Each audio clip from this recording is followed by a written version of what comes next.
Buenos días a todos. Hoy vamos a ver el último módulo de esta clase de estimación de parámetros en el cual vamos a introducir los métodos kernel que nos permiten eh, estimar modelos no lineales. Posterior vamos a ver algunas bases de redes neuronales y finalmente vamos a ver un ejemplo de estos métodos kernel para la regresión lineal y regresión no lineal. Bien, en muchos de los modelos lineales que hemos visto hasta el momento pueden ser reescritos en su equivalente o como se llama la representación dual, en la cual las predicciones que vamos a hacer de una regresión son basadas en combinaciones lineales de funciones kernel evaluadas sobre los datos de entrenamiento. Entonces, como veremos, pues yo puedo generar un modelo que me estime unos parámetros por medio de una combinación lineal, como ya lo habíamos visto, de algunos pesos W por X. Bien, ahora lo que nosotros queremos plantear es que podemos hacer esta estimación también por la combinación lineal, pero lo que queremos hacer es hacer la estimación lineal sobre un phi de x. Lo que veíamos antes, donde estas eran las funciones base,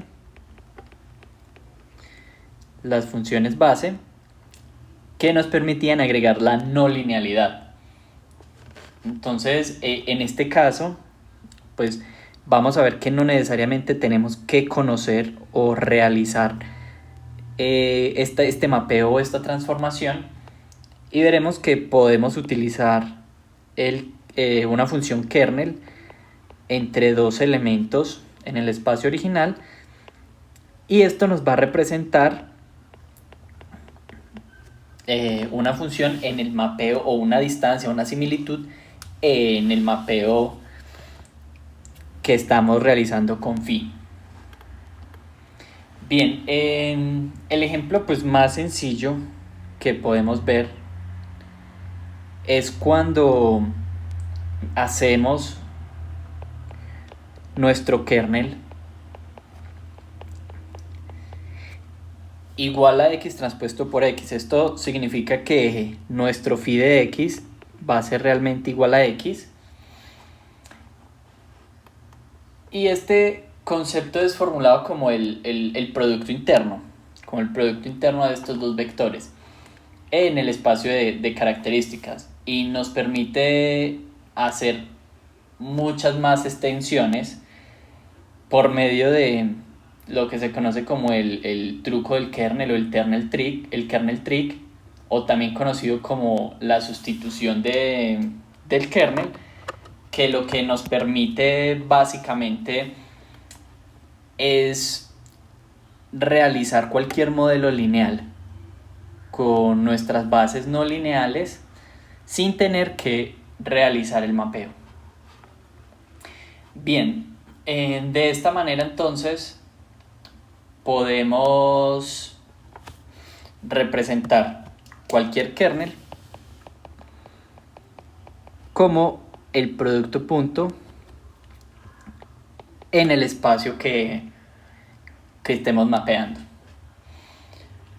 Normalmente estos mapeos se hacen con una magnitud de distancia, algo que trate de darnos o de brindar información acerca de la distancia de dos puntos. Si por ejemplo este es el espacio original y hacemos el mapeo de un elemento, bueno, digamos de cualquier elemento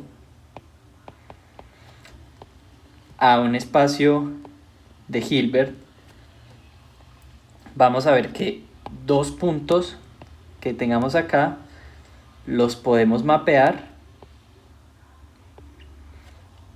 y podemos calcular su distancia. Bien, a estos kernels que calculan distancias, están basadas en distancias, se le conoce como funciones de base radial, en el cual normalmente los kernels son iguales a la diferencia o a la norma entre esos dos vectores. Bien, si consideramos entonces un modelo lineal de regresión, cuyos parámetros, como hemos visto, son ajustados por medio de la minimización de una función de costo, digamos en este caso la función del error de los cuadrados, la suma del error de los cuadrados, en el cual tenemos un medio por la sumatoria de nuestro modelo lineal menos nuestro valor esperado. En este caso, pues nuestro valor esperado va a ser Tn, y el modelo que estamos mencionando en este caso pues es un modelo lineal en el cual este phi de x pues incluye la no linealidad. Bien, podemos entonces también modificar o ajustar el tamaño o los pesos W. Es decir, muchas veces no solo queremos hacer que esta diferencia sea pequeña, sino que a su vez queremos hacer que W también sea pequeño, o la magnitud de W sea pequeño. Entonces, bueno, en este caso la magnitud de W sería la norma al cuadrado, y pues esto se representa de forma vectorial como W transpuesto por W, y lo que queremos hacer entonces es incluir esto dentro de una función de costo para que no solo se minimice la función de costo o el error de nuestra estimación con el valor verdadero, sino también que se minimice la magnitud de W. Entonces esto nos permite que W no sea un vector que pueda llegar a infinito, y por lo tanto lo restringe a su crecimiento. Bien, para agregarlo entonces tenemos que multiplicarlo por algún valor, por alguna variable, que es la que nos va a decir qué tanto queremos regularizar nuestro vector de pesos. En ese caso entonces nuestra función de costo va a quedar de la siguiente manera.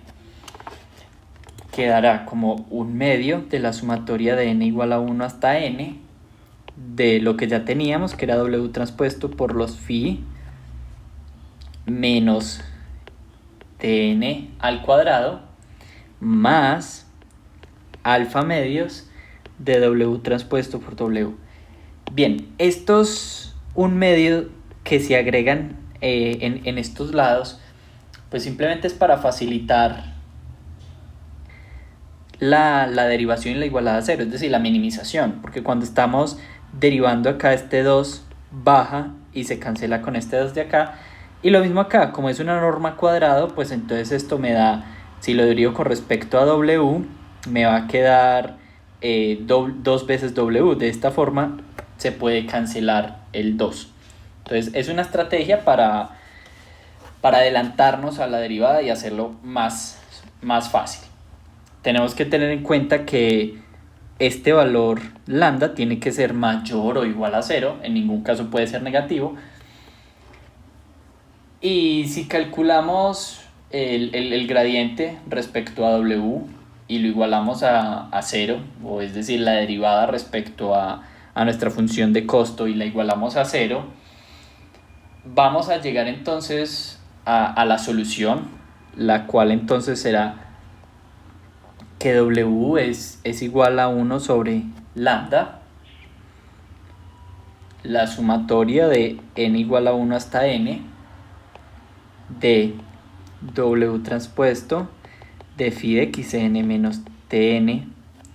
Recordemos que cuando hacemos la derivada aquí arriba, pues es la derivada externa, que sería esto de acá, bajaría el 2 y quedaría este mismo elemento, que es esto, el 2 se cancela con el 1 medio y quedaríamos con esto. Además se tiene que multiplicar por la interna, que en este caso sería phi de xn. Esto entonces es igual a, decimos W es igual a la sumatoria de n igual a 1 hasta n, y en este caso vamos a hacer una agrupación. Vamos a decir que todo este valor de acá junto con este valor de aquí lo vamos a llamar A. Esto lo hacemos para ver que llegamos a un modelo, nuevamente, de combinación lineal. Y esto, pues, viendo que A es un valor, A es un escalar, si A es un escalar y este phi de xn es un vector, pues entonces podemos escribir esto de forma matricial, en la cual podemos decir que phi grandota transpuesto por el vector A, donde efectivamente phi grande es la matriz que contiene todos los phi de xn, o todos los mapeos de xn, que va desde x1 phi de x2 hasta phi de xn. Bien, n mayúscula aquí, qué pena. Y A, pues entonces vamos a decir que es un vector que va a contener todos los valores A1, A2 hasta AN, que básicamente es lo que me pondera qué tan importante es esta base para la reconstrucción. Que básicamente, si miramos lo que estamos mirando aquí es qué tanto me acerco a la predicción. Entonces este AN me va a ponderar cada uno de estos phi. Bien, y pues como les dije antes, cada AN de los que está en el vector A pues va a ser menos 1 sobre lambda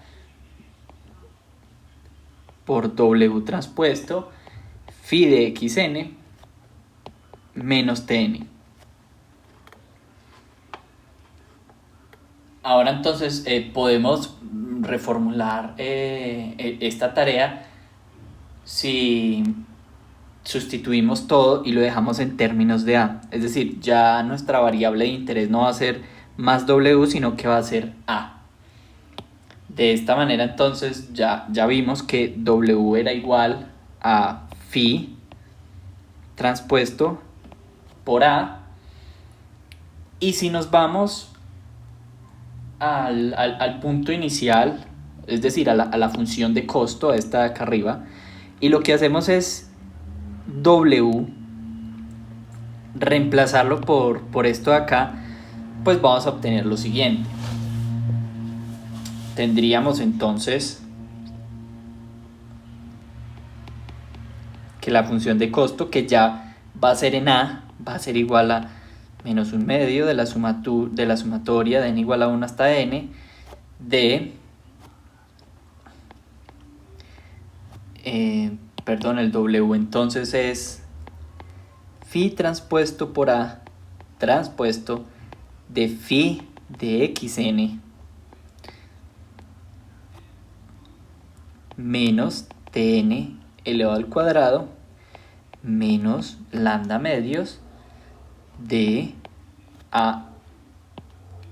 phi transpuesto por A transpuesto de phi transpuesto por A. Bien, haciendo una pequeña resolución, vemos que esto es igual a el transpuesto, quedaría A transpuesto de phi por phi de xn menos Tn al cuadrado menos lambda medios de A transpuesto por phi transpuesto por A.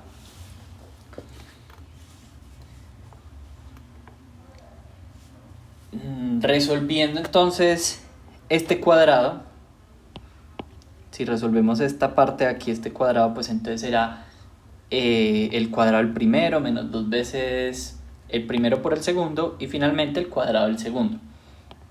Como lo que queremos es escribirlo de forma matricial, lo que vamos a obtener entonces será lo siguiente: un medio de A transpuesto de phi por phi transpuesto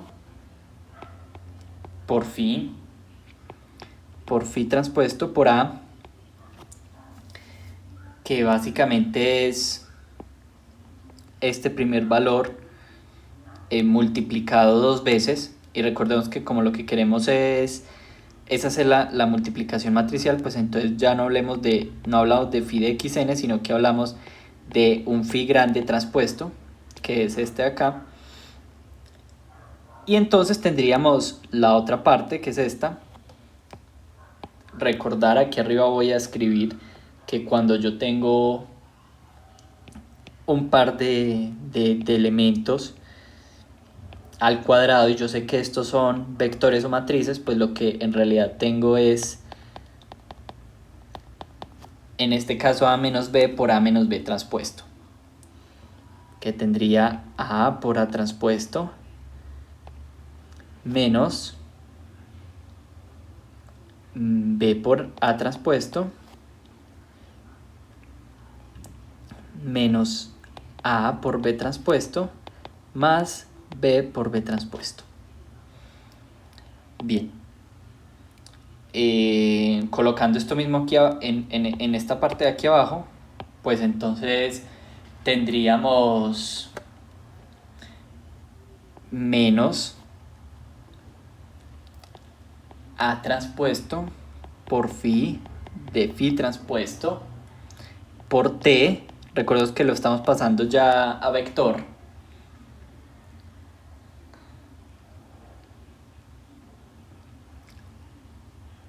Menos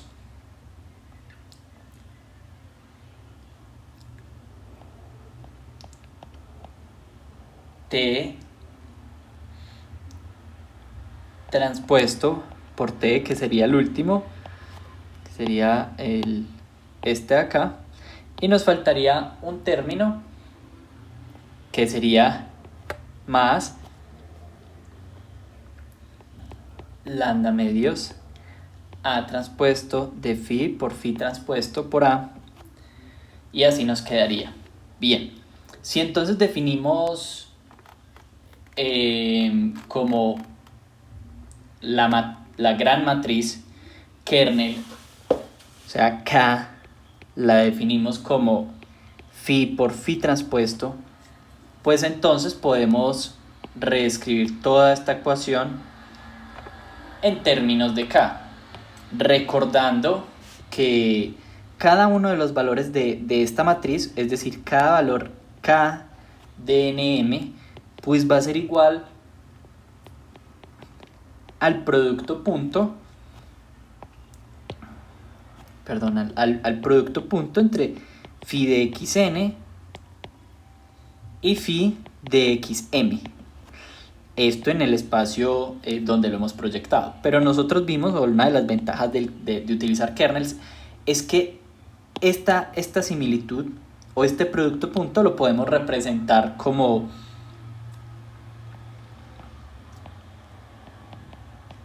el phi de xn transpuesto por phi de xm, que a su vez lo podemos representar como un kernel, donde sería el kernel de xn y xm.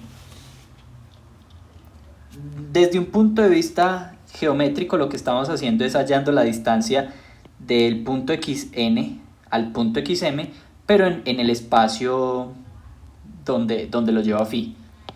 Básicamente, entonces, si nosotros aquí tenemos nuestro espacio original y aquí tenemos el espacio de Hilbert, y este es un punto xn y este es un punto xm, y yo los estoy llevando aquí con una transformación phi, pues lo que estoy haciendo es mirar esta distancia entre phi de xn y phi de xm. Esta es la distancia que a mí me interesa, que la represento vectorialmente de esta manera, y lo que yo digo es que bueno, esa distancia pues yo la puedo representar con multiplicaciones, sumas o con operaciones en el espacio original. Bien, de esa forma entonces vamos a obtener que finalmente la función de costo la podemos escribir como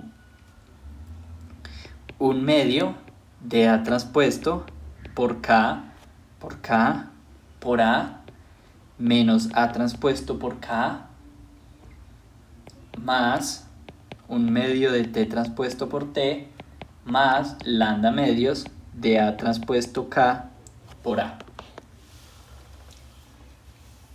Bien. Básicamente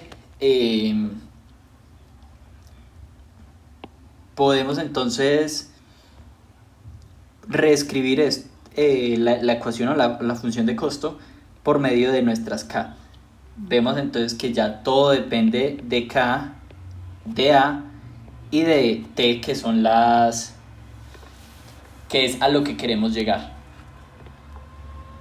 Si nosotros hacemos la derivada con respecto a A, permítanme, yo borro esto por aquí arriba.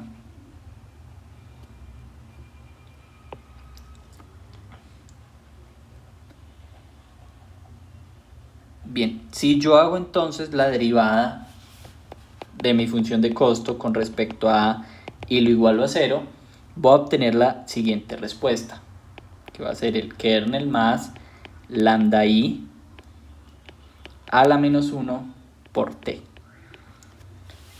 No es de extrañarse que obtengamos un valor como estos, ya que, como lo habíamos visto en los resultados anteriores, esto es un tipo de pseudo inversa multiplicado por los parámetros al que queremos llegar. Bien, entonces ahora, si lo que queremos hacer es, este es el A óptimo y lo que queremos hacer es la reconstrucción de nuestro modelo para poder obtener las nuevas representaciones, o mejor, cuando nos llegue un nuevo valor de x, poder darle un valor y, poder hacer la regresión, pues entonces vemos que y es igual a w transpuesto por phi de x. Si reemplazamos el w nos quedaría A transpuesto por phi de nuestro phi de x. Y ya vimos que A pues es este valor de acá, entonces nos quedaría yx es igual a k más lambda y n a la menos 1 por t, esto transpuesto por phi de x.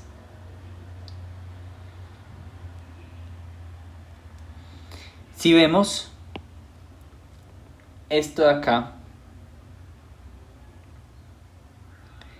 es simplemente el kernel de x. Entonces podemos escribir, pues, haciendo las debidas multiplicaciones, podemos llegar a concluir que y es igual a k de x transpuesto por el kernel más lambda y n a la menos 1 por t. Bien, aquí hay algo importante a resaltar y es esta parte de acá. Esta parte se obtiene por la regularización que hicimos, en donde en la función de costo pues no solo teníamos el error, sino que también teníamos que queríamos minimizar la norma de este elemento o de estos pesos W. Por eso es que este me está ponderando estos pesos. Esto es muy útil para evitar algunos problemas con la inversa. Muchas veces hay valores propios de la matriz que vamos a invertir que son muy cercanos a cero, y cuando hacemos la inversión pues quedan cerca, pues divisiones en cero no están definidas, entonces no se pueden hacer estas divisiones, y es por esto que esta regularización nos complementa, nos ayuda. Bien, entonces lo último por decir acá sería que nuestro kernel X pues es el kernel de nuestra nueva etiqueta respecto a todos los elementos o todos los datos de entrenamiento. Se puede ver como lo siguiente: si me llega una nueva etiqueta X', pues yo quiero ver a cuál de estos puntos está más cerca, pero no en el espacio de los datos, sino en el espacio de características o en el espacio de Hilbert. Si yo obtengo entonces esto, si X' queda acá, pues vemos que es más cerca de este elemento. Bien, y vemos también entonces algo importante, y es que en esta respuesta o en esta solución, para calcular el resultado de una Y, no tenemos que conocer phi. Lo único que tenemos que conocer es la función kernel. Y si tenemos la función kernel, ya podemos resolver este modelo. Bien, llega entonces la pregunta de cómo podemos interpretar y cómo podemos construir una función kernel. Entonces, básicamente, una función kernel lo que nos permite hacer, como ya lo he mencionado, es poder llevar elementos de una entrada, de un espacio de entrada, mapearlos a un espacio de características que debe ser de Hilbert, sin la necesidad de conocer este phi. Entonces podemos hacer, por ejemplo, todo tipo de cosas, clasificación o predicción, en donde en nuestro primer X, en el espacio de etiquetas, pues todo sea confuso. Sin embargo, cuando lo llevemos a un espacio de características, a un espacio de Hilbert definido, vamos a ver que todo puede ser lineal, en lo cual puede ser, si es para clasificación, separable linealmente, o si es para regresión, pues entonces hacer una regresión lineal sobre nuestro nuevo espacio de características. Y a su vez definimos que las interacciones de dos elementos en este espacio de características vienen dadas entonces por el producto punto. Entonces, phi de x1 y phi de x2, el producto punto en el espacio de Hilbert, y esto se va a relacionar directamente con una función kernel que se puede calcular a partir del espacio original. Esto, como lo decía anteriormente, se puede ver como una medida de similitud.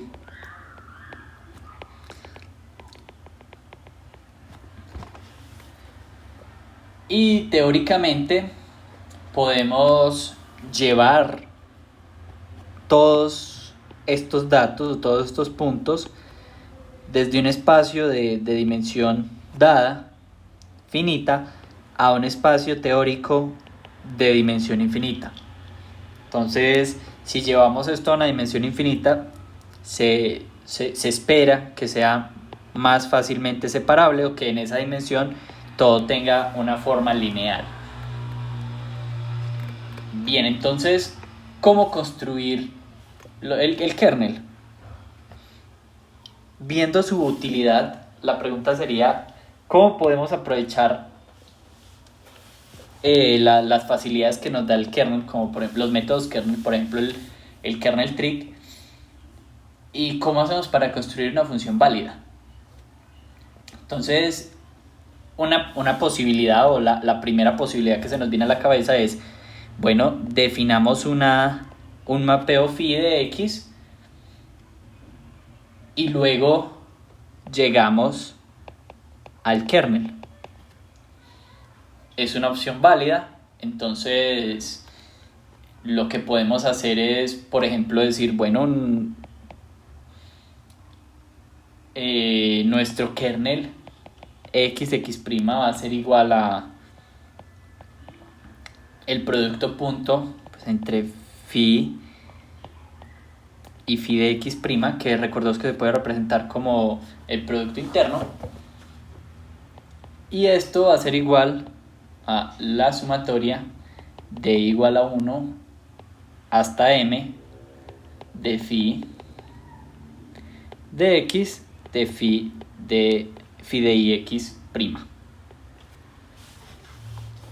Bien, debemos entonces asegurar que esta función que elegimos sea un kernel válido y pues corresponda al producto escalar en algún espacio. Entonces, si asumimos que este kernel de xx', vamos a colocarle otra letra para no confundirnos, por ejemplo z, es igual al cuadrado de la multiplicación de los elementos, entonces podemos decir que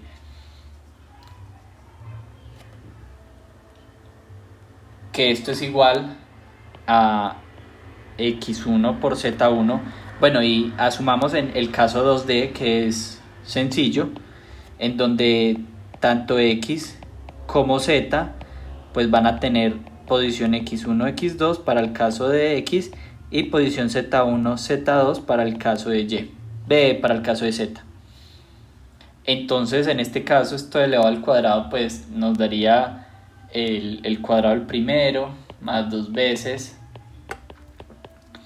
el primero por el segundo más el cuadrado del último, que sería de esta forma. Bien, podemos ver que la siguiente multiplicación de vectores, si nosotros aislamos todo lo que tiene x y aislamos todo lo que tiene z, podemos ver que la multiplicación del vector x1 al cuadrado, raíz de 2, x1 por x2,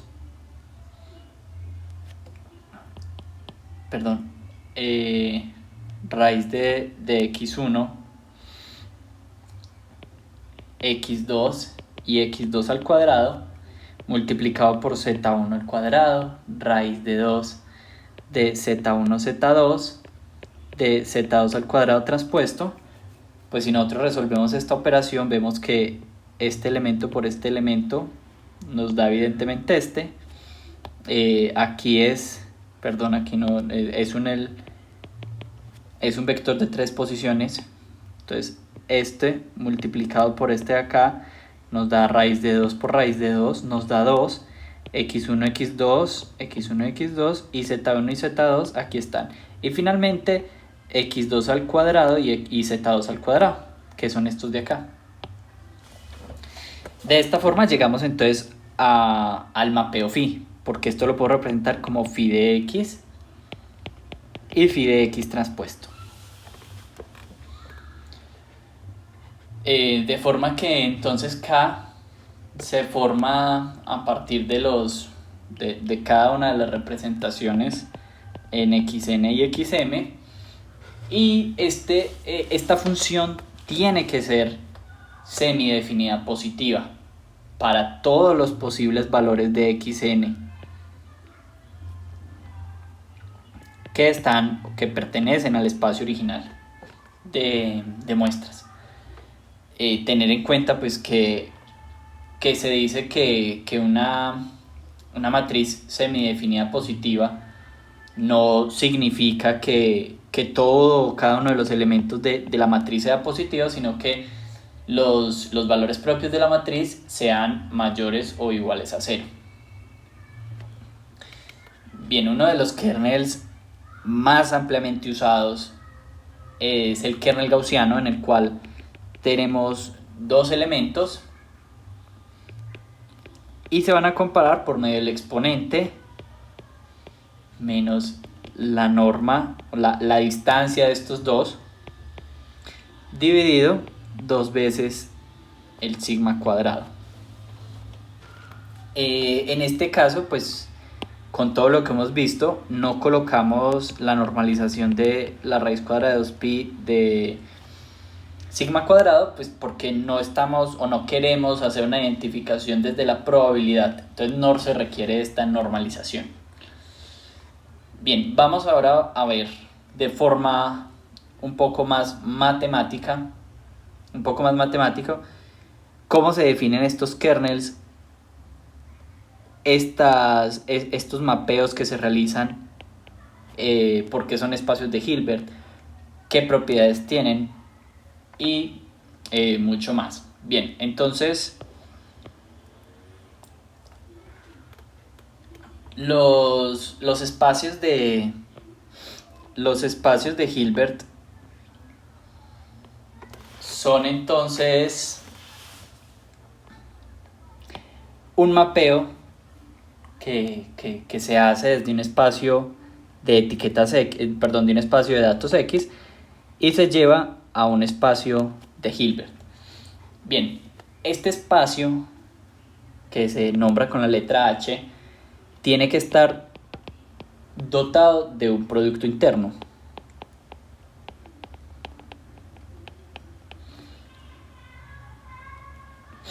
Este producto interno, pues como ya lo habíamos colocado, pues se representa de esta manera, y debemos asumir que tiene bases que son ortonormales. Entonces, si asumimos que las bases se llaman U de I, entonces va a tener bases ortogonales en donde D es la dimensión final de este espacio, pero recordemos que D puede tender a infinito, como por ejemplo en el caso del kernel gaussiano. Y si nosotros tenemos estas bases y sabemos que son ortogonales, sabemos entonces que el producto interno o el producto punto entre dos bases, UI y UI' va a ser igual a 1 cuando I es igual a I', y va a ser igual a 0 cuando I es diferente a I'. Esto es lo que nos dice que estas dos bases, o que todas las bases, son ortogonales entre sí, porque solo es 1 cuando I es igual a I'. Y una cosa más importante, y una cosa también importante, es que son ortonormales, es decir, que cuando se multiplican y son la misma, pues me va a dar igual a 1. Es así entonces como a partir de estas bases podemos reconstruir cualquier elemento en nuestro espacio de Hilbert, sea un vector, sea un valor, sea una función, que no necesariamente esté en Hilbert. Entonces, por ejemplo, un vector X se puede representar como la sumatoria de igual a 1 hasta D, que puede ser infinito, por unos pesos por las bases. Estas entonces son las bases del espacio de Hilbert, y esto de aquí son los pesos. Entonces, si lo vemos desde una forma básica, muy básica, donde lo único que queremos hacer es lo siguiente: tenemos por ejemplo x1 y x2, y lo que queremos es cambiar estas bases, cambiarlas por ejemplo a estas bases de acá. Esta sería U1 y esto sería U2, y este sería las originales, pongámosle V1 y V2.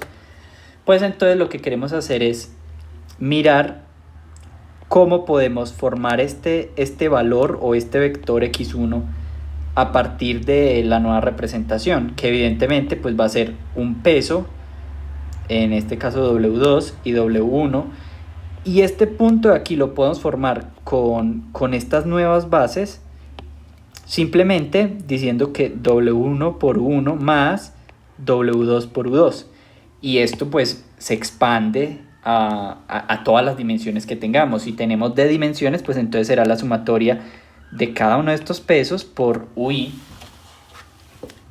Y así, si tenemos más bases que d, pues tenemos que hacer sus respectivas multiplicaciones para poder llegar al punto exacto. Bien, algo importante es que estos pesos, o sea, wi tiene que vivir en los reales.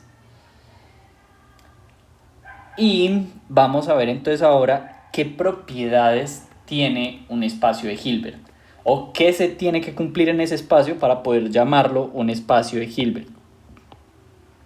Bien, vamos entonces a ver las primeras propiedades. Que la primera propiedad es que un espacio de Hilbert es un espacio vectorial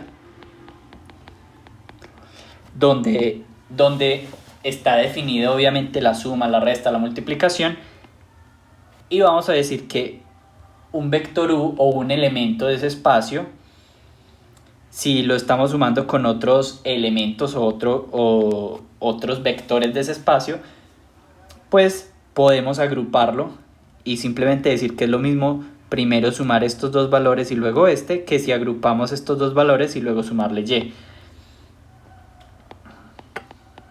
De esta forma. Bien, además podemos decir que está la existencia de un vector nulo o un vector cero, el cual cuando yo lo sumo a un vector me va a dar el mismo vector. Asimismo está la existencia de un vector opuesto, por ejemplo el menos u, que cuando lo sumamos con su respectivo inverso nos va a dar el vector nulo o cero. También vamos a tener que no importa si decimos u más v, va a ser igual a decir v más u. Es decir, que el orden de los sumandos pues no me afecta el producto de la sumatoria o de la suma. Bueno, si tenemos un escalar o un elemento multiplicando un vector, donde aquí en este caso a y b pueden ser reales o pueden ser complejos, yo puedo agrupar esos dos elementos y luego multiplicarlos por el vector. Otra de las propiedades es la distributiva, en la cual yo tengo la suma de dos vectores y lo multiplico por un escalar a, bien sea real o complejo, y esto va a ser igual a la distribución de este elemento entre estos dos valores. También se debe cumplir que si yo tengo a más b, donde son escalares reales o complejos, por u, pues es igual a decir a por u más b por u. Listo, todo esto, bueno, son muchas más propiedades de un espacio vectorial, pero estas son las principales. Vamos a ver entonces ahora las del producto escalar. Entonces, existe un producto interno o un producto punto que está definido en el espacio de Hilbert, que nos debe de llevar a un número real o a un número complejo, es decir, a un escalar. A su vez vemos que v por u va a ser igual a u por v si pertenecen a los reales. Si pertenecen a los complejos, pues la única diferencia es que va a ser la conjugada. Bien. También decimos de este producto escalar. Entonces, producto escalar. Decimos que de este producto escalar una propiedad también es que si nosotros hallamos el producto escalar de un vector contra el mismo y esto nos da 0, la única posibilidad es que U sea igual a 0. Bien, y finalmente, si yo tengo un escalar en el producto, si tengo en el producto interno, en el producto escalar, tengo un elemento, pues yo puedo ingresar este elemento de esta manera. Bien, se relaciona entonces también este producto escalar con la norma de un vector o de un elemento, y entonces decimos que la norma del elemento U en el espacio de Hilbert va a ser igual a la raíz cuadrada del producto escalar.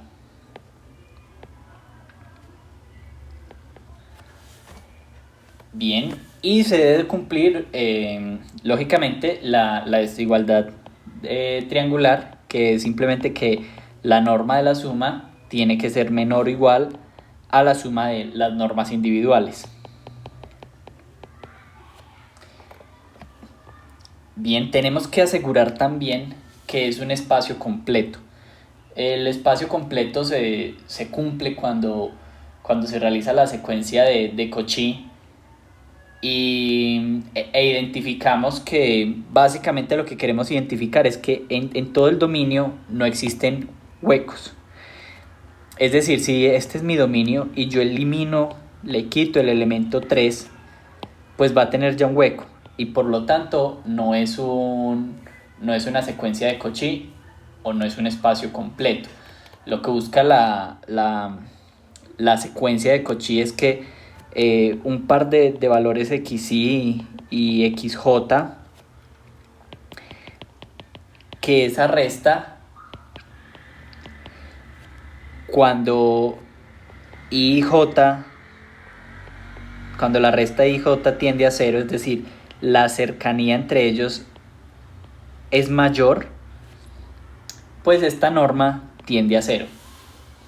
Si tenemos un hueco, pues entonces esto no estaría definido y por lo tanto entonces no podríamos llamarlo un espacio de Hilbert.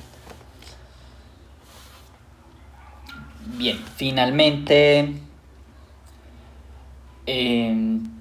tendríamos la ortogonalidad.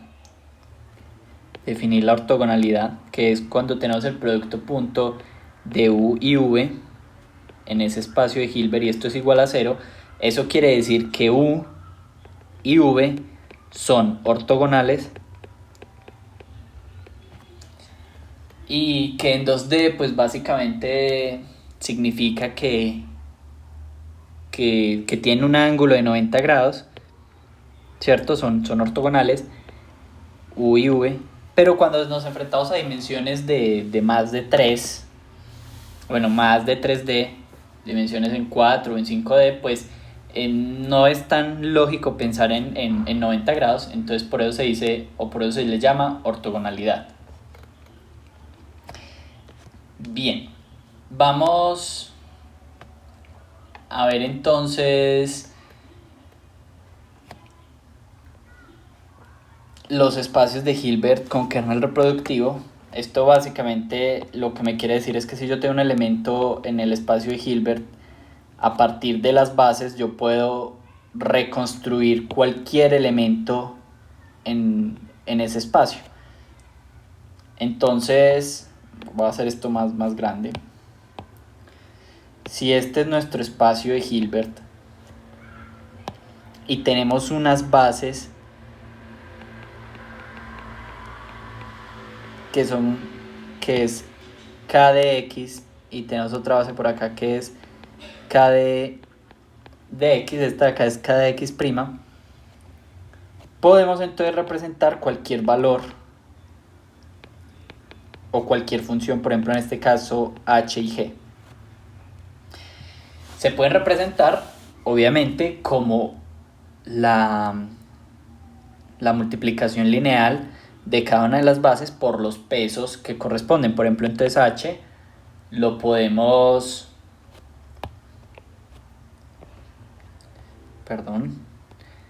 H lo podemos representar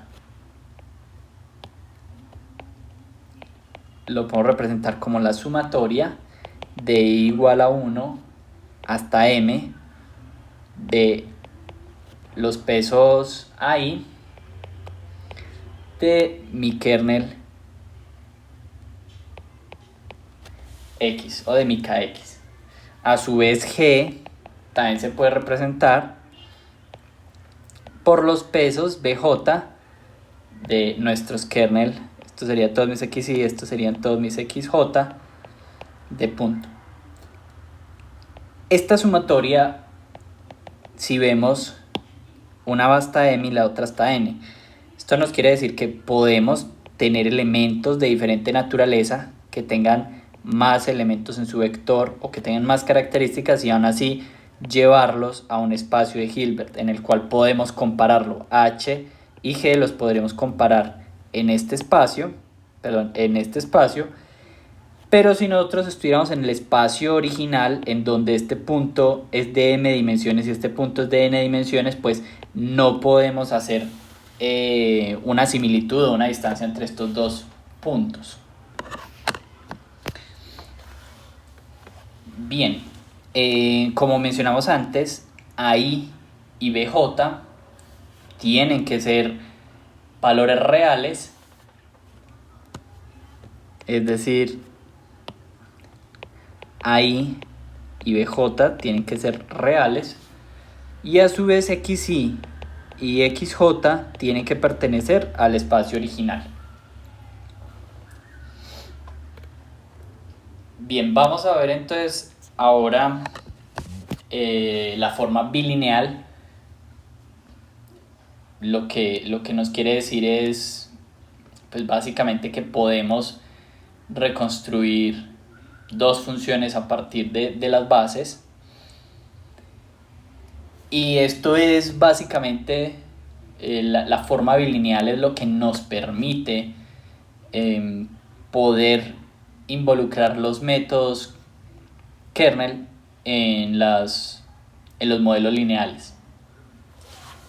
Listo, entonces tendríamos lo siguiente. Tendríamos que el producto punto entre H y G en el espacio de Hilbert pues va a ser igual al producto punto, pues si ya sabemos que H tiene este valor y G tiene este valor, pues simplemente los agregamos en el producto punto. Entonces esto es la sumatoria, está M de I igual a 1 de AI del kernel de XY. Y por este otro lado tendríamos la sumatoria de J igual a 1 hasta N de BJ de K de XJ. Al hacer esta operación, pues esto nos da enseguida que esto es la doble sumatoria de I igual a 1 y J igual a 1 hasta M y hasta N de AI BJ del kernel XY XJ. De esta manera entonces estamos representando dos funciones H y G por medio de un kernel y por medio de dos valores que son reales. Esto significa que no tenemos que llegar y calcular H, sino que lo podemos hacer directamente con el kernel. Bien, vamos a ver entonces las propiedades de la forma bilineal en un espacio de Hilbert. La primera es que es simétrica. Esto quiere decir que el producto punto de H y G es igual al producto punto de G y H cuando estamos en los reales. Vemos también que se puede escalar y es distributivo. Eso quiere decir que C por F, D por G, producto punto con H, esto es igual a el producto punto de F y H más D, perdón, aquí sería C, este C de acá me faltó acá, C, producto punto de esto con esto, y el producto punto de esto con esto, que sería DG y H. Listo. A su vez, también tenemos que decir que la norma de f pues va a ser igual al producto punto de f con f, y pues si f es diferente de 0, esto tiene que ser mayor o igual a 0. Perdón, tiene que ser estrictamente mayor a 0 si f es diferente de 0. La única forma en que esto sea igual a 0 es que este producto punto sea igual a 0 es cuando f es igual a 0. Bien. ¿Qué pasa entonces si nosotros decimos que nuestra función g va a ser igual a k de x? Si volvemos a hacer el producto punto de h y g en ese espacio de Hilbert, podemos ver que esto va a ser igual a h, producto punto con kx en el espacio de Hilbert, y esto va a ser igual a la sumatoria de i igual a 1 hasta m de ahí por el kernel de x, xy.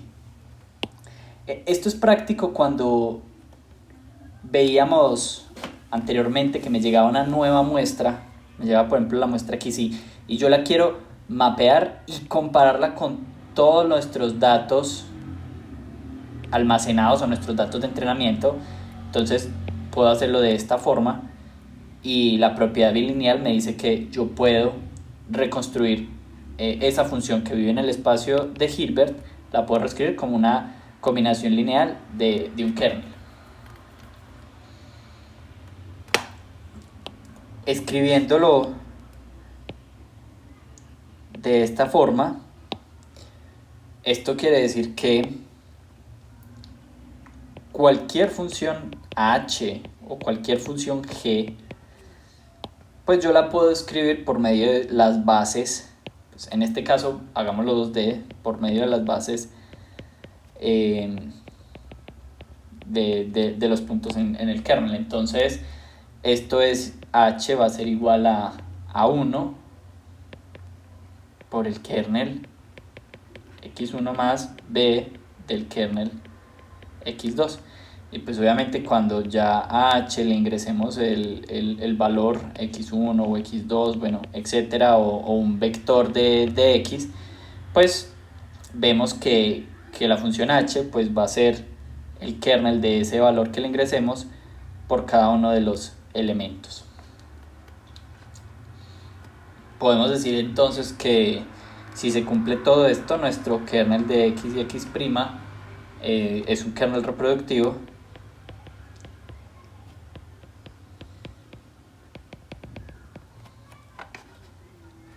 ya que para cada x que pertenece al espacio original de x podemos escribir una función kernel que vive en el espacio de Hilbert. Recordemos que un kernel es una función que me toma dos valores del espacio original y lo lleva a un real.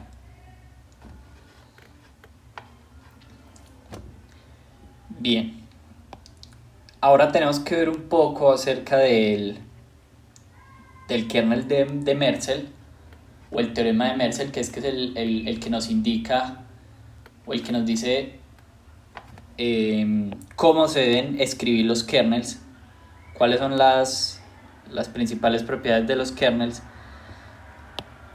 y qué es lo que permite que se pueda definir una función k como una función kernel. Entonces el teorema de Merzel se puede expresar entonces, decir que un kernel x dado x x' se puede reescribir como la sumatoria desde igual a i hasta d de lambda i por phi de x por phi de x'.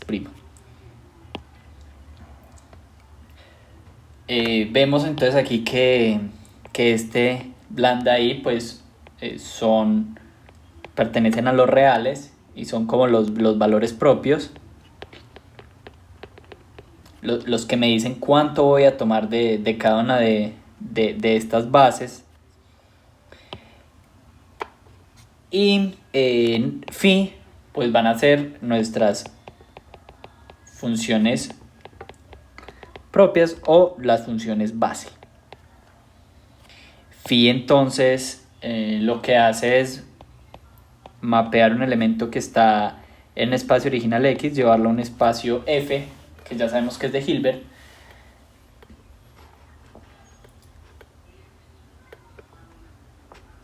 y decimos en este caso, si cumple todo lo que hemos dicho, que este espacio F pues es un RKHS inducido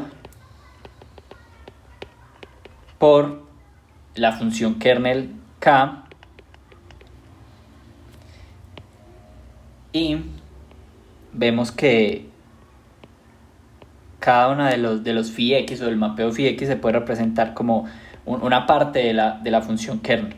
Recordemos que nosotros no tenemos exactamente que realizar este mapeo, y lo que se quiere es que cuando tengamos una similitud entre dos puntos, por ejemplo, si queremos hallar la norma de nuestro phi de x, esto es el mismo producto punto, bueno, la norma al cuadrado es el mismo producto punto de phi de x, y vemos que como cada phi de x es kernel, entonces podemos escribirlo como voy a borrar acá un segundo para dar más espacio. Podemos ver lo que es el producto punto de el kernel de x con el kernel de x. Esto entonces, hallar la norma al cuadrado de phi de x, pues es simplemente hallar el kernel de xx. O sea, la similitud entre el punto x y el punto x. Bien. En la siguiente clase entonces vamos a ver un pequeño ejemplo de esto y vamos